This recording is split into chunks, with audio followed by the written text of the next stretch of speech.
Is it recording? Yes, it is. Is it? It is. Okay. 3, 2, 1.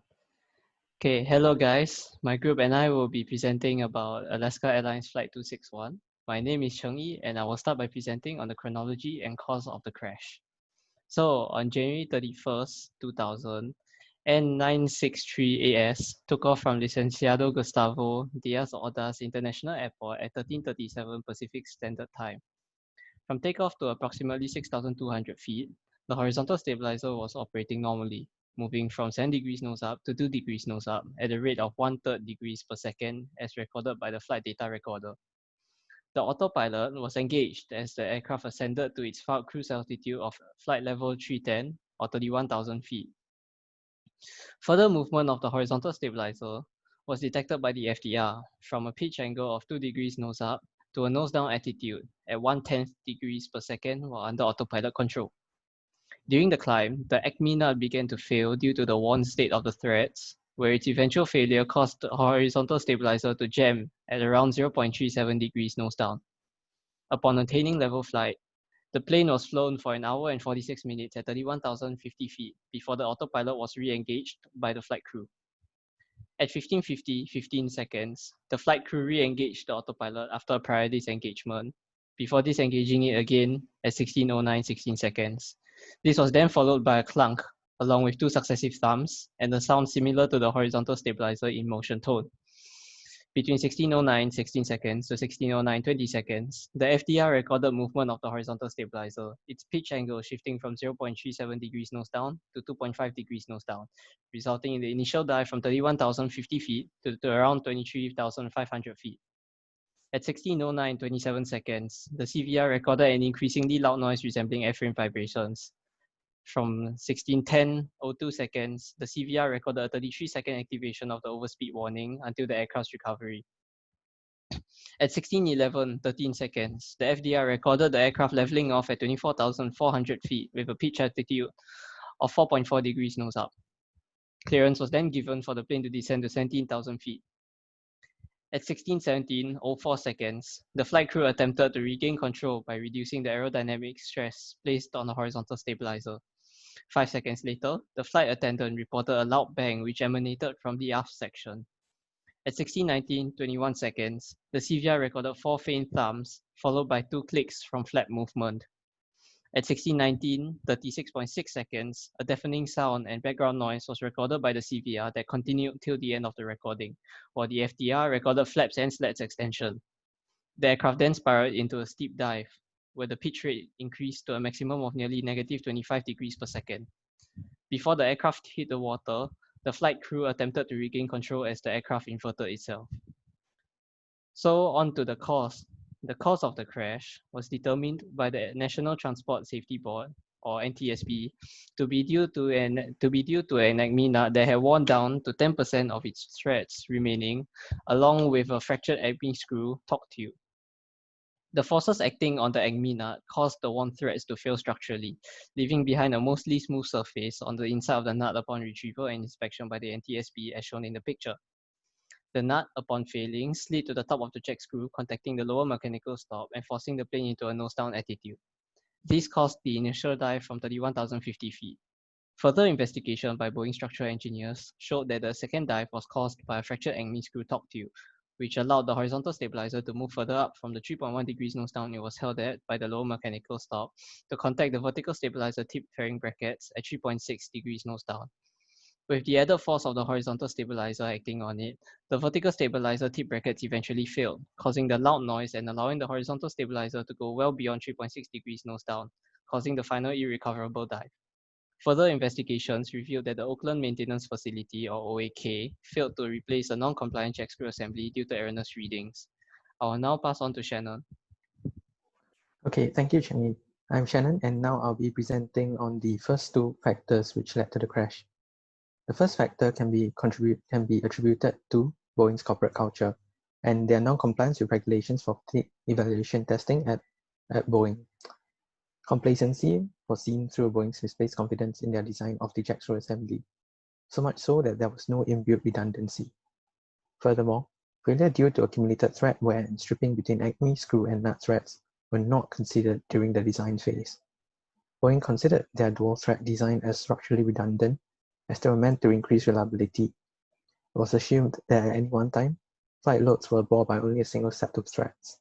However, such an assumption was proven invalid, as investigation findings by NTSB showed that in testing, both sets of thread spirals are subject to the same wear mechanisms and remains vulnerable to simultaneous wear failure. It was assumed that the operators would maintain their aircraft by the book or the aircraft maintenance manual, which Alaska Airlines clearly didn't by cutting corners. Boeing also refused to subject their existing designs to FAA regulations-based fatigue evaluation testing, despite excessive wear of acme nut threads having occurred on other occasions as a result of inadequate lubrication, improper acme screw thread surface finish, and contamination. In the structures engineering manager's own words, justification for not performing either evaluation under CAR Civil Aeronautical Regulations 4B.270 as per his post-accident testimony was simply that the acme nut was not considered fatigue critical due to its robust design. It proves that there was a breach of regulations as Boeing disregarded existing safety standards. Additionally, Boeing failed to implement fail-safe redundancies despite their knowledge regarding the risk of catastrophic failure caused by acme nut wear, which occurred on MD-11s in 1995 and 1998. Urgency was seen through Boeing's response of escalating a service bulletin as shown to check and replace assemblies with improper thread finish.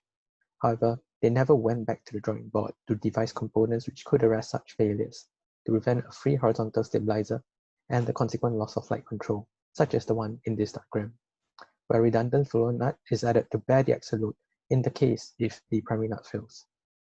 Overall, Boeing's non-compliance and complacency meant that the assembly's vulnerability to failure was never rectified, compounded by corner cutting and improper maintenance practices at Alaska Airlines, which led to the loss of lives on board Flight 261. Now, the second factor is with regard to the FAA's inappropriate classification of the jack screw assembly as a structural element rather than a system itself, where thread wear of the acme nut and screw were not considered as a mode of failure. As the acme nut was made of aluminium bronze alloy, it was softer than the acme screw threads, which were made of case-hardened steel.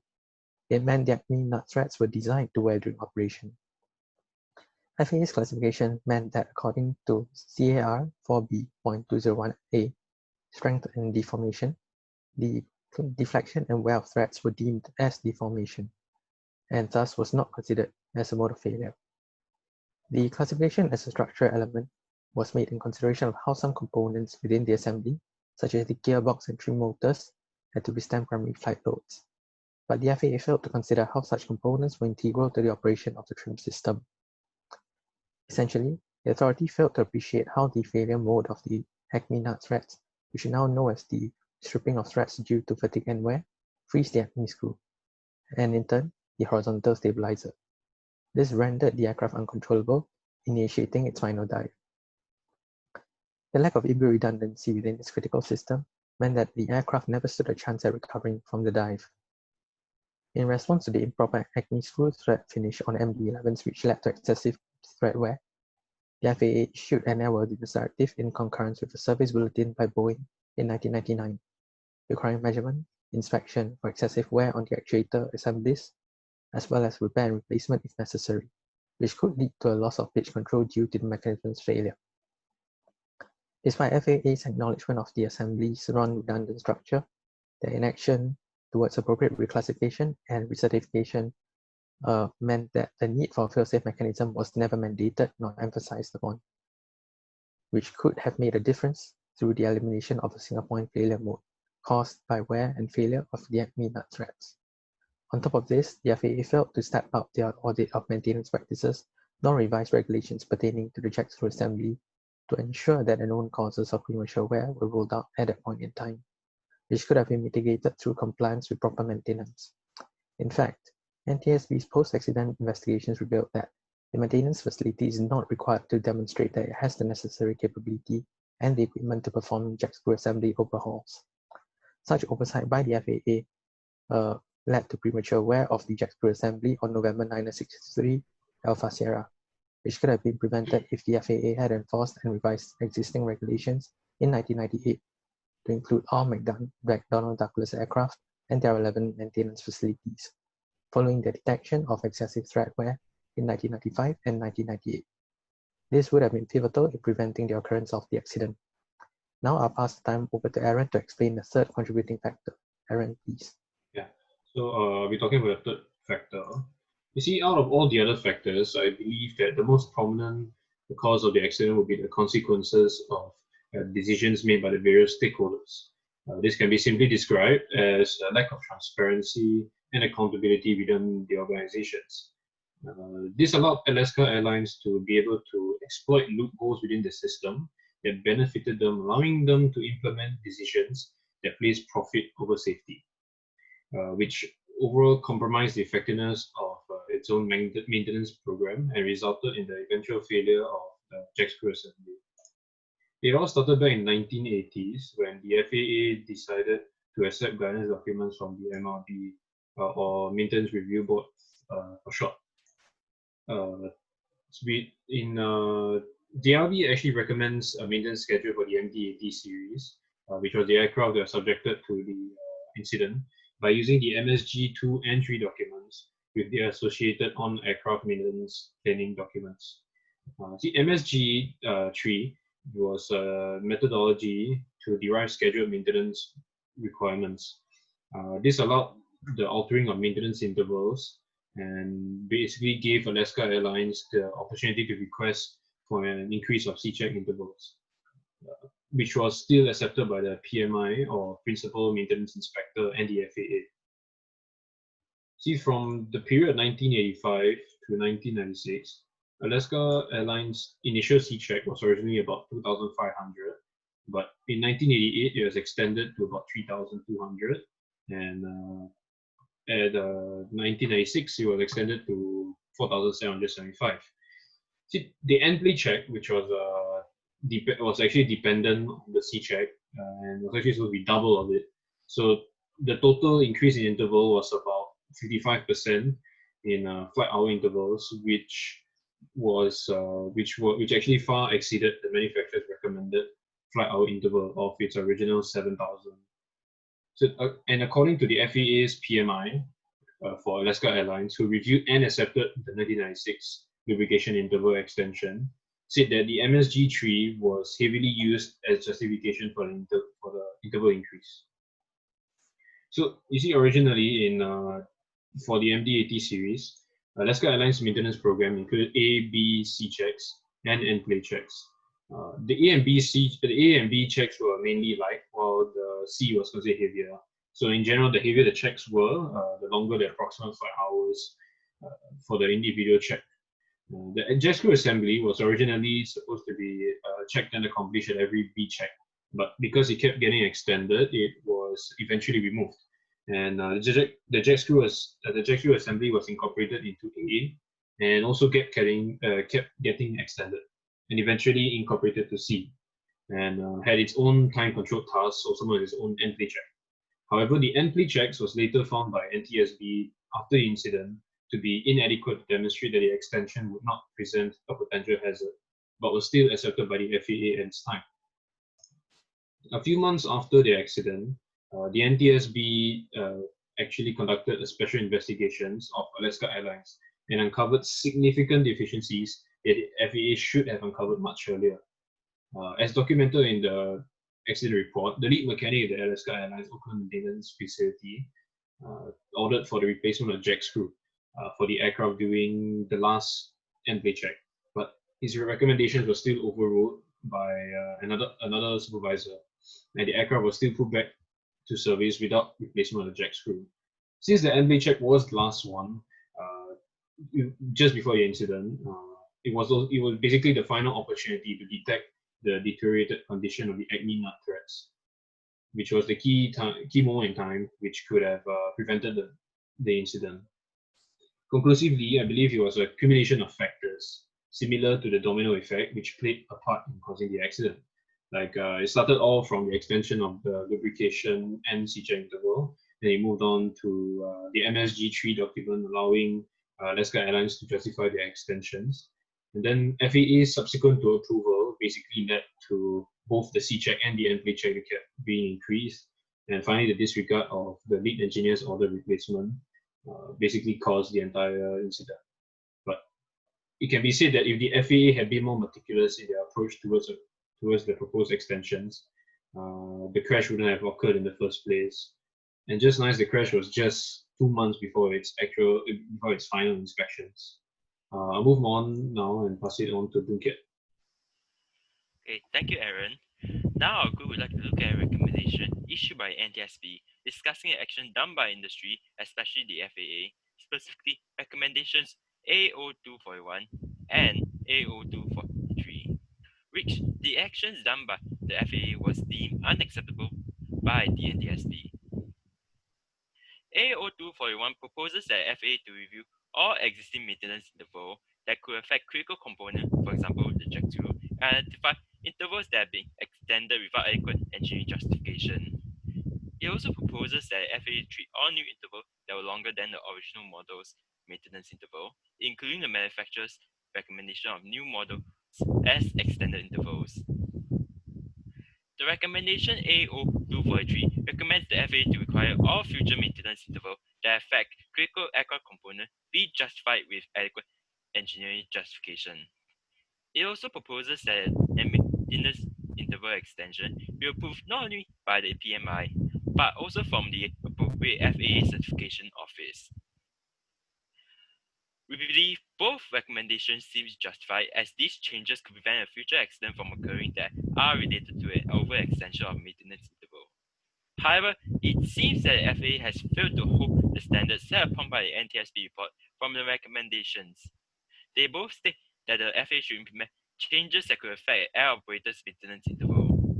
These changes, especially towards the existing maintenance interval, could be costly to both the FAA and the industry, as they will need to revise all existing maintenance interval. As stated in the Los Angeles Times article, the FAA's job is to ensure the aviation industry grows without compromising safety. Since changes could be costly towards the industry, the FAA did not make enough changes to ensure safety according to NTSB standard. As stated in the article, that the FAA can pass safety regulation when the expense can benefit the industry. Aaron, could you click? Thank you. The problem is whether to put safety first or profit first. In order to implement high quality safety measures, you obviously need money to afford them. But how do you get the money? From profit. In conclusion, we believe there must be a balance between profit and safety, as both are dependent on each other. So in general, NTSB or other aviation investigating bodies should move forward and be vested the power to enact and enforce regulation to a certain degree which prioritizes the safety of the airline industry. We would also like to propose that international authorities like ICAO and ITA to audit the FAA's response in addressing safety recommendations given by the NTSB, so that the aim of the recommendation is not lost when the FAA tries to implement a new regulation to address it. Now I'll pass the time to Hakim. Thank you, Kiat. Now I'll be talking about the ambiguities we found in NTSB's report. The first ambiguity we'll be talking about is where the safety board concluded that reliability and validity of on-wing and play check is very low. With the basis of a bench and play check conducted in a controlled environment, the board concluded that it is less susceptible to measurement error. This conclusion is not proven and evaluated. It will, however, in turn influence the final recommendations, which could further prompt the adoption of unproven maintenance practices. Another ambiguity is the use of a non-compliant restraining fixture, where there were conflicted readings taken. In the report, there was no elaboration of how this measurement is taken, or whether it was performed as a bench or on-wing and play check. If only this information was provided and compared, thus further analyzed, the cause of discrepancies and its contribution towards the accident would have been determined. Overall, our group's conclusion was that the crash was caused by the wear of an ACME nut alongside an already fractured ACME screw top tube. We have also concluded that Boeing's corporate culture and non-compliance with CAR 4B.27 regulations, the certification of the jack screw design by the FAA, and FAA's inadequate oversight to be the contributing factors of this incident. We have also identified two ambiguities to be further reviewed by NTSB. Therefore, our overall recommendation for this accident is for NTSB or aviation investigation bodies to have the authority to enforce and enact regulations, and all responses towards these regulations from the FAA or the shareholders to be further audited by ICAO or IATA. This concludes our presentation. Thank you for your attention.